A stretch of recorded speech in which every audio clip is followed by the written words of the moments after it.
boys and girls. Happy summer! Yay! It's finally here. It's pretty hot out today too. Summer really is here. So I'm sure most of you know that there's a lot of things going on in our world right now. So I thought this book was actually really a nice one to share. It's called The Smallest Girl in the Smallest Grade. It is written by Justin Roberts and it's illustrated by Christian Robinson.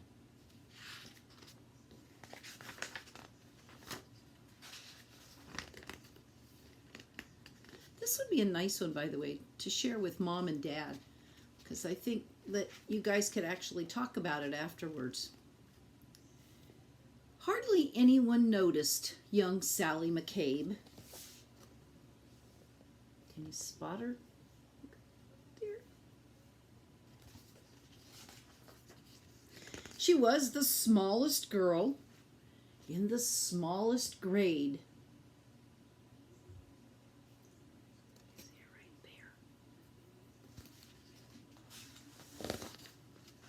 Sure, her name could be heard in the daily roll call, and she marched with her books down the same school hall.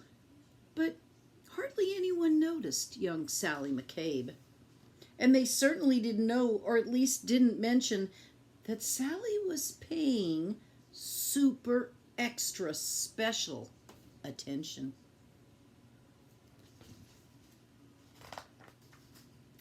To the abandoned kite with the tangled string, to the 27 keys on the janitor's ring, to the leaves as they turned green to gold in the fall, to the time Tommy Torino was tripped in the hall.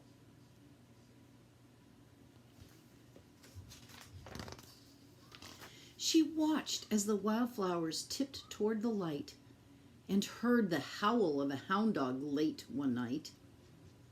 She was there when the stray cats who normally fought conducted a meeting in the church parking lot.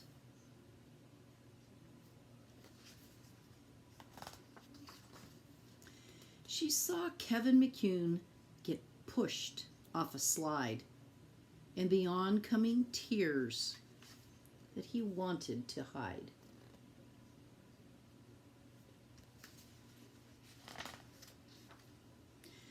And she'll never forget that parent-teacher day when Billy's much larger father suddenly dragged him away.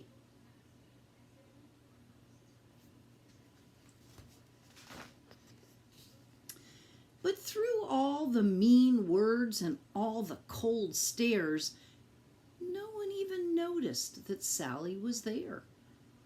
And they certainly didn't know, or at least didn't mention, that Sally was paying super extra special attention.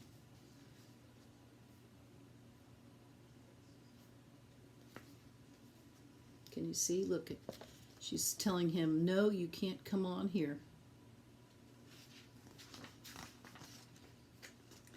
She'd seen how a whisper could make someone cower, like a bulldozer crushing through fields of wildflowers. And it kept piling up this discarded debris, those beautiful kites tangled in trees.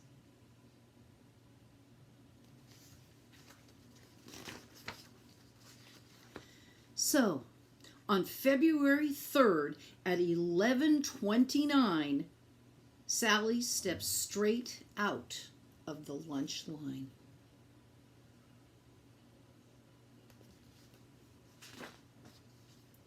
She said, "I'm tired of seeing this terrible stuff.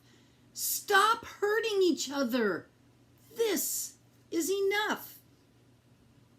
Now, a few laughed out loud or didn't care that there was some girl with her hand in the air.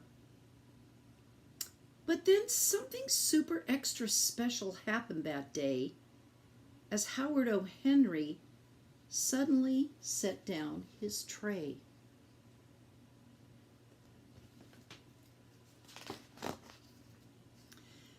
like waves rolling in one after another.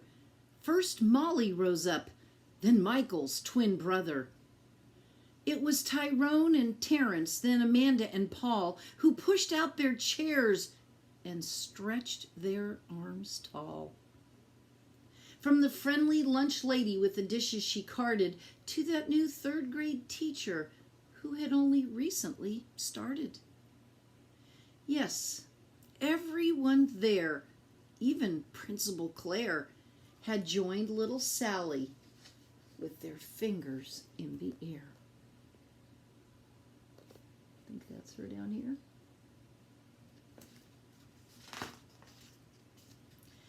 And though hound dogs were destined to howl at night, and most stray cat meetings would end up as fights, and kites would continue to get stuck in trees, they all felt for a moment like the janitor's keys, fastened together with a heavy steel ring that held all the secrets to unlock everything. As the world returned to the way that it was, Sally noticed the difference, as she usually does, when Billy paused briefly to open the door for Mrs. O'Connell and 17 more. Or when Molly scooched over to make some space on the coral riser for Ellen and Grace. These moments that often get taken for granted, a wildflower appearing that no one had planted.